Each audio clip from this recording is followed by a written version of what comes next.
The first items I will discuss are the 5 points of performance.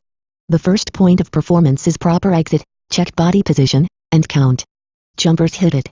Upon exiting the aircraft, snap into a good tight body position. Keep your eyes open, chin on your chest, elbows tight into your sides, hands on the end of the reserve parachute, with your fingers spread. Bend forward at the waist, keeping your feet and knees together, knees locked to the rear, and count to 6,000. At the end of your 6,000 count, immediately go into your second point of performance, check canopy and gain canopy control. Reach up to the elbow lock position and secure the front set of risers in each hand, simultaneously conducting a 360-degree check view canopy. Your slider should be fully extended and begin to slide down the suspension lines. If, during your second point of performance, you find that you have twists, you must compare your rate of descent with your fellow jumpers. If you are falling faster than your fellow jumpers or you cannot compare your rate of descent with fellow jumpers, immediately activate your reserve parachute using the pull-drop method. If you are not falling faster than fellow jumpers, then reach up and grasp a set of risers in each hand, thumbs down, knuckles to the rear. Pull the risers apart, and begin a vigorous bicycling motion.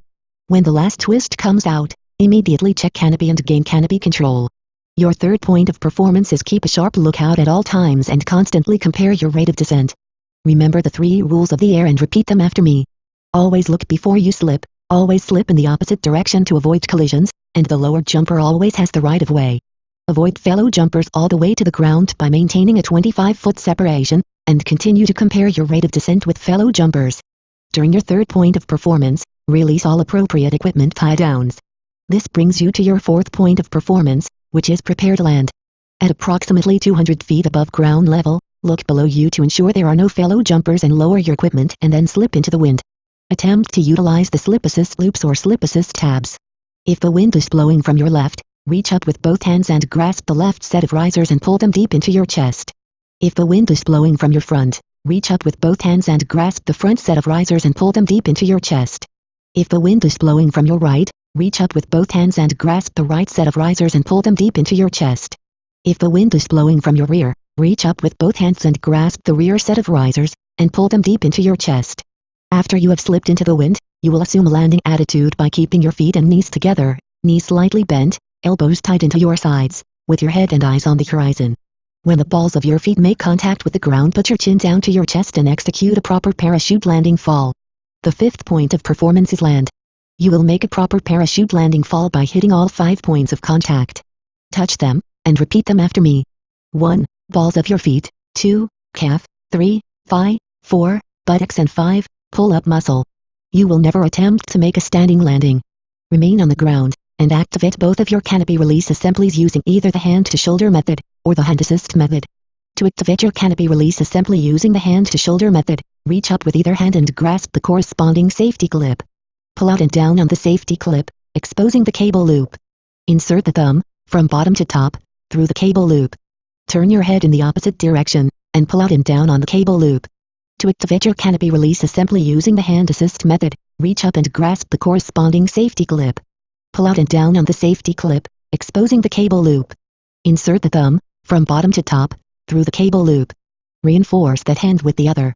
Turn your head in the opposite direction, and pull out and down on the cable loop. Place your weapon into operation and remove the parachute harness. The next item I will cover is recovery of equipment. Once you are out of the parachute harness, remove all air items from the equipment rings. Unsnap and unzip the aviator's kit bag and roll it 2/3 of the way down, or unzip and turn right side out the universal parachutist recovery bag. Place the parachute harness inside the aviator's kit bag or universal parachutist recovery bag with the smooth side facing up. Secure the risers, and place them under the parachute harness. Non-tactical. Elongate the suspension lines and canopy, removing all debris. Once you reach the bridal line, secure the drogue parachute and deployment sleeve in one hand and begin to figure 8 roll your canopy and suspension lines all the way to the aviator's kit bag or universal parachutist recovery bag. Leaving the drogue parachute, deployment sleeve and bridal assembly on top of the main canopy. Tactical. Remain on a knee at the aviator's kit bag or universal parachutist recovery bag. Begin pulling the suspension lines and canopy towards the aviator's kit bag or universal parachutist recovery bag, stuffing them in as you go. Place the drogue parachute, deployment sleeve and bridal assembly on top of the main canopy. Snap. Do not zip the aviator's kit bag or universal parachutist recovery bag. Secure the reserve parachute to the handles of the aviator's kit bag or place the reserve parachute in the reserve parachute stowage pocket. Secure all of your equipment, conduct a 360-degree check of your area, and move out to your assembly area. The next item I will cover is the activation of the T11 reserve parachute. To activate the T11 reserve parachute, you will use the pull-drop method. Jumpers hit it, maintain a good, tight body position. Grasp the ripcord handle with either hand. Throw your head back into the rear, pull out on the ripcord handle, and drop it. Your reserve parachute will activate. Ensure neither hand is in front of the reserve parachute as it deploys. After you activate your T11 reserve parachute, secure the reserve risers. At approximately 200 feet above ground level, slip into the wind, and prepare to land.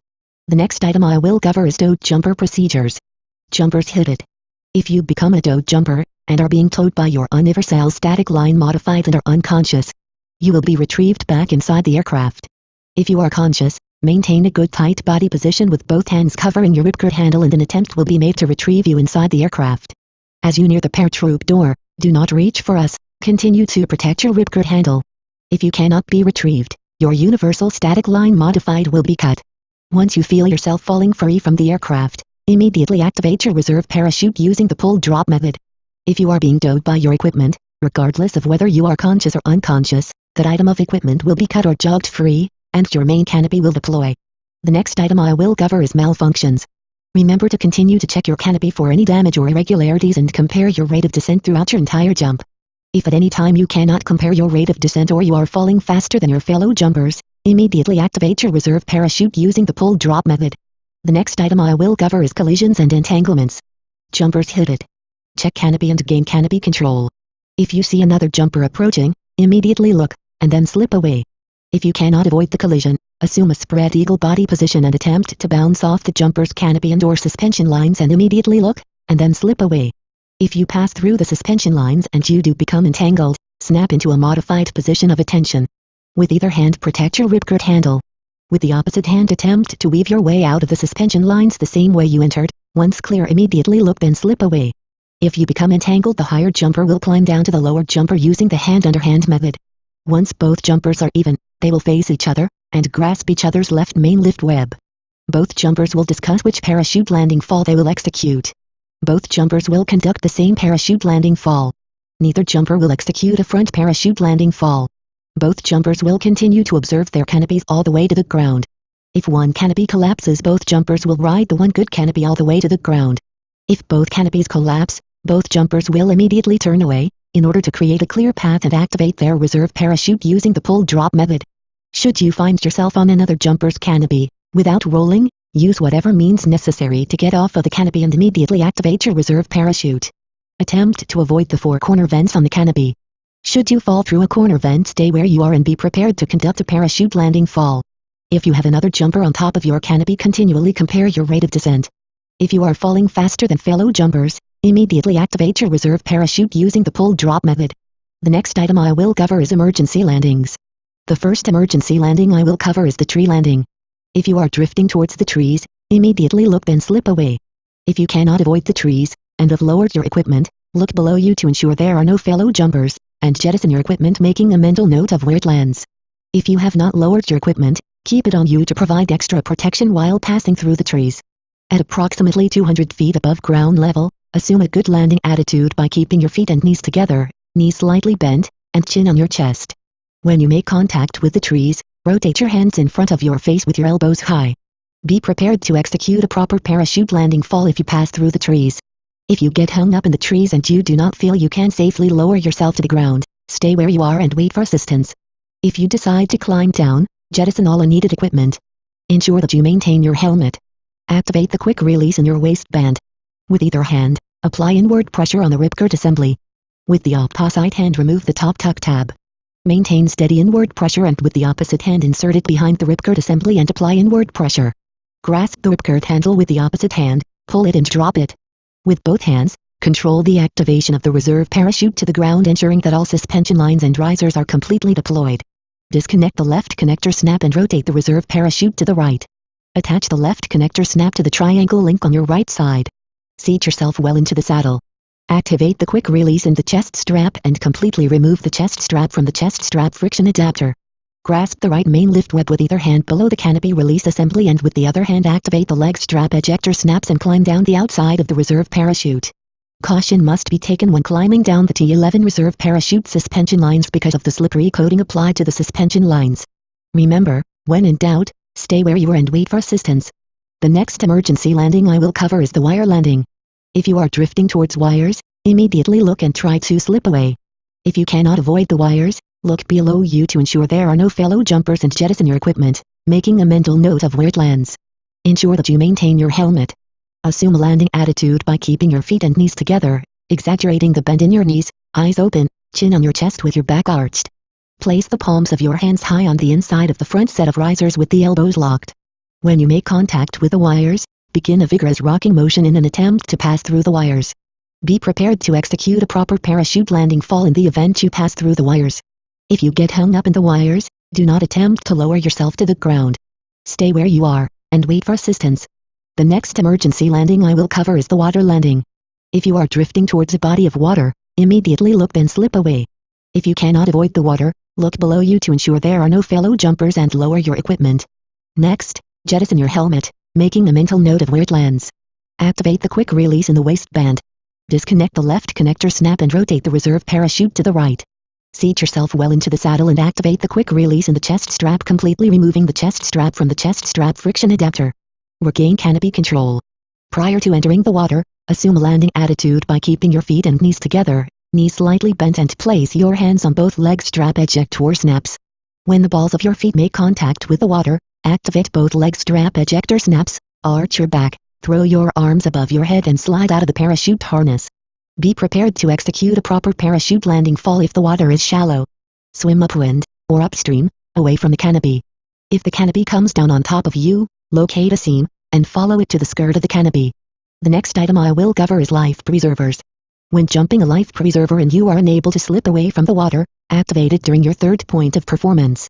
Lower but do not jettison combat equipment. Be prepared to execute a proper parachute landing fall if the water is shallow. Once in the water, activate both canopy release assemblies. The next item I will cover is night jumps. When conducting night jumps, be sure to give your canopy an extra look. If you have any reason to believe you are falling faster than fellow jumpers, immediately activate your reserve parachute. Maintain noise discipline and a good interval between fellow jumpers. Be prepared to conduct a parachute landing fall because you will hit the ground approximately 5 to 10 seconds before you think you will. The next item I will cover is IMC, Instrument Meteorological Conditions. When jumping under IMC, do not lower your equipment until you have passed through the clouds. Do not slip unless you have to avoid a collision. If you have any type of malfunction, or any reason to believe you are falling faster than fellow jumpers, you must immediately activate your reserve parachute using the pull drop method because you cannot compare your rate of descent with fellow jumpers. Ensure you recheck your canopy once you pass through the clouds. The final item I will cover is parachute landing falls. We will now move to the parachute landing fall platform and conduct one satisfactory parachute landing fall in each of the 4 directions.